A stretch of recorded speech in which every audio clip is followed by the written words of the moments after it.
You read that it fell. Ignore my glitter packaging. I come packing crafting. Hello, and thank you so much for joining me here on SewStitchHex.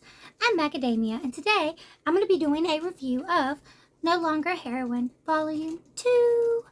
Okay, so if you watch Volume 1, then you know what it's already about, but if you haven't, one, you should totally go watch about Volume 1. 2, I'll just go ahead and tell you. Just a shorter summary. So, Volume 1, we are introduced to our main character, Hattori, who wants to be the main character. She wants to be the heroine of her own shoujo romance manga. And she assumes that she's going to be fulfilling the girl next door falls in love with boy next door. They fall in love later, get together. That plot. That doesn't quite work out because her best friend, the guy in question, is like a major playboy. And what happens is he ends up, like, he's a major playboy, but he ends up dating this girl that's not conventionally attractive. She very much looks like Velma. So while she's quote unquote not attractive, I totally dig it. She's definitely in my vibe, but I mean, that's just me. I also know that that's definitely in my partner's vibe too. So it's like, I don't know, our opinions are just skewed, but I think she's a babe, plus she's a sweetheart, and a sweetheart is definitely in my vibe. She definitely is adorable. Her name's Adachi. His name, because I'm totally going to forget him, it's Rita. That's his name, Rita. I was going to forget. I mostly just like the main girl because she's ridiculous. She's kind of a bitch in the first one, and then you go to this one where she's thinking, I'll still get him, yeah. No, honey, just stop, because now she's competing with another woman, and it just feels like extra wrong. It's like, boo, you had your chance, now you can wait. But I mean, he already said no, and he's already got someone, so like, bruh. But I don't know. So, because I mean, she's been all up on him for like 5 years, but she didn't ever have the courage to come forward and missed her chance. So like, and so she feels mad, she feels let down, like, how come she gets to just step up in here and just get him as it is? And it's like, well, boo, because she's a badass. And if you got to see her, she was ready to kick some ass for this guy. She was like, nah. So I really like her. I really like Adachi. Anyway, so in this volume, which has this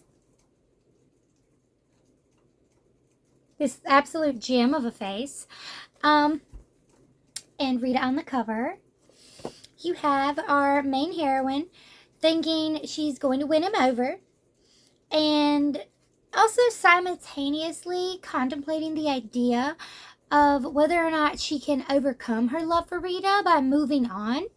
And then you have this guy who she calls, it was like Kikapi or something. It's after some guy that she really likes. Kakipi, that's it. Because he looks exactly like this idol guy that she likes or whatever. And she ends up buying, when she's looking at all the photos of Rita, she's just sitting there critiquing. I'm like, why are these girls buying all these pictures of him? Like, I get him in person. Like, come on. Like, so basic. Like, get real. It's like you're buying imitation and I have the real thing. Like, boo, you don't have nothing. But, I mean, I get what you're saying. Like, why are you buying pictures? I guess that's the thing in Japan because I've never seen that in America. And I see it in Japanese shows all the time. And it makes no sense to me. But that's just me. Well, she ends up buying photos of this guy because she's like, oh my God, he looks just like that idol I like. She's like, no. A woman's crush and a woman's, like, fangirl fascination are two completely different things, which is very fair. Well, she ends up buying all the pictures of him because she thinks, like, this is weird. It's like watching my idol play basketball. And then she ends up ripping up all the photos because Rita walks up and is like, I guess you've moved on. And she's like, oh, I can't believe you saw me. He said something so cruel when you know I love you. And then the guy walks up and he's like, why are you ripping up my stuff? Like, what the fuck? Like, I mean, I don't care, but like, what the fuck? And he ends up falling for her, and he's like, all right, well, I'm gonna help you forget about him. And she's just like, oh my. Because no one flirts with her, and she didn't know how to even react with being flirted with for the first time. But the thing that really gets me in this issue and bugs me constantly is like the levels of like two-faced bitch in this episode, or in this manga volume, and the levels of like play that these people got, because like they are tripping. They're tripping.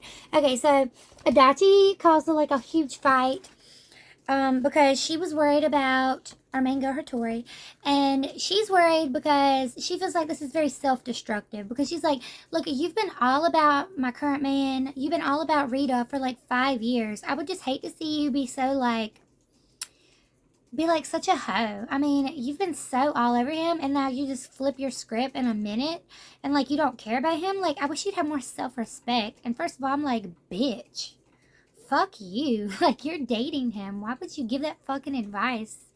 What the fuck? Like, I understand where she's coming from. She's like, you've worked this hard, and I'm rooting for you to take my man. But like, why? And I'm like, okay, what kind of lady cuckold are you? This is so weird. Like, I understand where she's coming from, because she wants to vote, like, she wants to cheer for our girl. But, like, did you forget you're dating him? Like, if you don't care, just back off. Like, say less. Say less. All right. And so, like, you have that. And then the fact that this guy, who even called her out on being two-faced for saying something, he just goes up and kisses our girl Hattori. And you're just like, what? Like, first of all, she was saving her first kiss for Rita, so he would just take her first kiss. Like, it'd be different if she'd gotten her first kiss. But this is like her number one. You only get your number one time. So, what the hell? But she was also very excited by this idea, and does, of course, try to go farther with him later in this volume, and just breaks down, and it's like, fair. I didn't think you were going to get that far. I'm glad you didn't, because you totally would have broke down and would have been crying and like freaking out, and that would have been awful, because that would have been so much drama for the next volume. And then Rita also would have totally beat the ever-loving dog shit out of this guy, the Kakipi imitation dude. And this whole incident ends up being bad, because Rita ends up trying to beat up the main guy, the current main guy that's not Rita. And Rita's like, of course, Hiromitsu-kun, of course, like, he's trying to defend Hattori, but Rita is like totally backing up his girl. But also, Hattori's like, we were best friends forever, and you're not even going to ask my side. You're immediately going to back her up. Like, just fucking leave, you jerk. And so he backs up. He leaves. He ends up showing up at her house while she was on her first ever kind of date. She was watching Hiromitsu. I knew I was going to say it wrong. Hiromitsu at a basketball practice or scrimmage. I don't know what the difference is. They're playing. They're doing the ball. Hoops. I don't sport. But like, he shows up at her house and is like, hey, I'm here with your dogs. And she's like, what the fuck is wrong with you? Why are you at my house? And he's like, dude, I wanted to apologize. And she's like, don't even apologize to me. And she kisses him.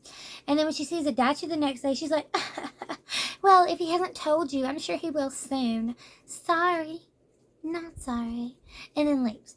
And like, she doesn't say it like that, but it's implied. She's being a teetotal bitch. Like, you're watching her be very unhinged right now. It's very self-destructive, so I do agree with Adachi on that. But she's upset because she sees Hiromitsu tells her about how they kissed, and that's when she comes up to Hattori to talk about, like, what the fuck are you doing? Like, are you a whore now? And it's just like, first off, what the actual... And she implies that her and Rita have done the do. And I don't know if that's true. I feel like she wouldn't be so, like, open about that. Her words wouldn't be so loose when it comes to that. I feel like she has a lot more maturity and self-respect than to kiss and tell. And it's not like they asked Rita, so I don't know. I don't know. But that's what was implied when they were talking. And that is a whole nother issue, because I'm sure that Hattori hasn't thought about it, but if he's as big of a playboy as he is, hooking up with girls every week, not something new. Not something new to us. But it was implied, so it is a little bit and I'd like to get that developed further. Now, as we go on, we see a kind of parallel with another girl who it's only been a couple months, but ever since her first, like the opening ceremony day when they get to first go into high school, she's been all about the Kakipi, because that's what they call him. Been all about him, and she was upset at Hattori. Like, she's like, what makes you think you can just date him? Like, what the heck? And Hattori's like, the same exact thing happened with Adachi, because, like, who is she to just step in when I've been about him for 5 years? And then she's also like, it's been 3 months. If you want him, take him, bitch. Stop crying about it. Do something. And it's like, ooh, because that's what Adachi said to you, but you don't even care. Like, do you see the hypocrisy here? Because I'm tasting it. I'm about to choke on it. Like, oh my gosh. But she's just upset. She's just upset because she's like, I really do love him, but I don't know what to do. And then after she kisses Rita, and then he's like, just don't do that again. And then has a complete flip out on Adachi. Again, she thinks about changing her identity. She has an identity crisis every single episode. And I really don't know how we're supposed to cope with her changing her identity every episode or volume. So, like, here she decides that she's going to be more forgiving like Adachi. And you're just like, what is going on? And the biggest issue I have in this is, one, everyone being two-faced and hypocritical. You got Hattori being hypocritical about the same problem she's having with Adachi and Rita, she's having with this other girl, and she don't even see the hypocrisy, or if she sees it vaguely, but she doesn't truly acknowledge how much of a bitch she's being. And it's like, bruh. Then she thinks she's going to change herself to be Adachi so that he'll like her, and it's like, dude, he likes her because she's herself. Stop changing who you are every freaking book, and maybe he'll like you more. Come on. And then there's the whole fact that Rita is just playing with her ass, and honestly, it's pissing me off. Because, yeah, the guy that she's currently dating, technically, is a playboy. And he is kind of fucking around with her. But he's point blank said, like, I'm going to make you fall in love with me so you forget him. Like, he's at least forward with it. Rita, on the other hand, is legit just like playing around with her. Like, anytime a guy has walked up to her, like, this guy was the first one to ever flirt with her, because Rita's always like, don't even talk to her, man. Back up. Don't even mess with her. That's my friend. Not even my girlfriend. I'm just, don't even mess with her. And you're like, dude, you've prevented her from getting another relationship. You've been extremely possessive in a way that's, like, not quite okay for a relationship. Like, it'd be different if some guy was, like, all up on your girl and you're like, can you back the fuck up, please? Like, what the fuck? But you're just preventing guys from speaking to her at all. And you're not even dating. That's a major red flag. And, like, she doesn't see it. She's just like, oh my gosh, he's so jealous. He must really like me. I knew we were going to be meant to be. But he's dating someone else. Like, that's not his girlfriend. That's not his to-be girlfriend. They're not, like, talking. They're not kind of dating. They're not seeing each other. No.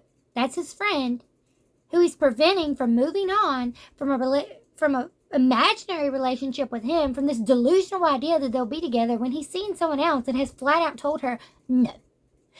And he's preventing her from finding other romantic relationships so that she can experience these things that he says she's not experienced in. Like, she's not going to get experience. It's like, yeah, I can't get a job with 5 years experience if I have 0 experience, and there are no entry-level jobs that will allow me to go in with 0 experience.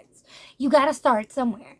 And he's not letting her experience anything. Like, she's going to get her heart broken. You're not her dad. You're not her brother. You're not her boyfriend. Stop trying to control who she's talking to. It's so freaking weird. Like, it'd be different if he was her brother and be like, don't even talk to my sister. I'll beat your ass. Like, that'd be a little bit different because it's like, yeah, he's going to be overprotective because that's her brother.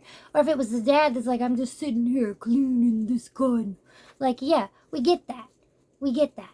But this is just some guy, essentially. I mean, yes, he's her best friend, even though he's not really acting like it. He's acting possessive in a weird way. It's like, bro, you don't even have, like, you have not unlocked that ability. What are you doing? You are playing with her, and she's letting you because she loves you. She doesn't see how possessive and weird it is. She's just like, oh, he must really like me. That's why he's so jealous. Oh my God.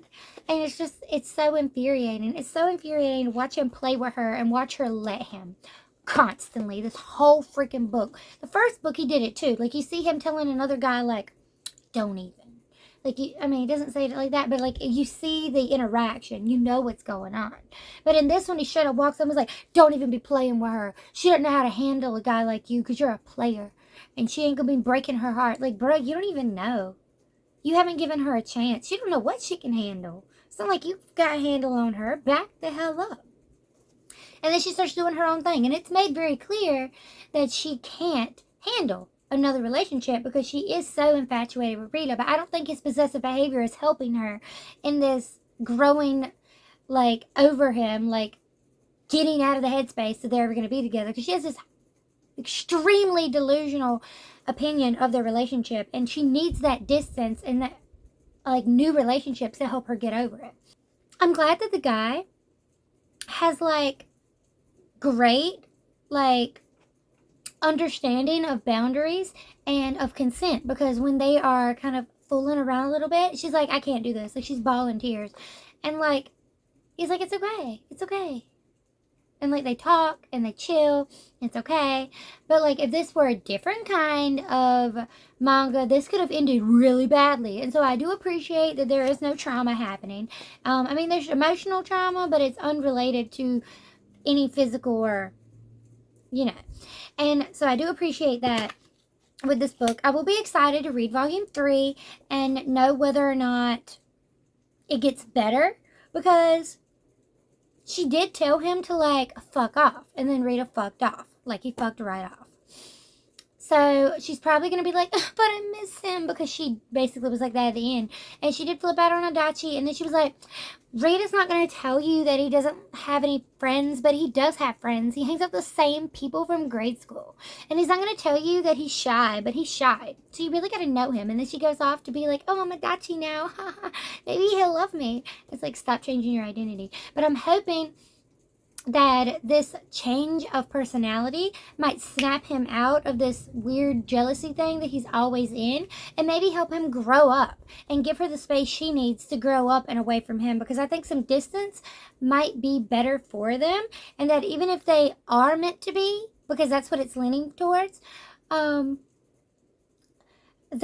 they will grow fonder with distance, because, you know, distance makes the heart grow fonder. Maybe being apart, he'll realize they're supposed to be together, and I think the distance will be good to help her grow and set her own boundaries to become her own person and not just imagine herself as Rita's love heroine for a shoujo manga. Like, I want her to be her own character, if that makes sense, because right now she bases her own character off of what he does, and he tells her indirectly what she can and can't do by controlling what other people interact with her, by controlling who she can and cannot fall in love with.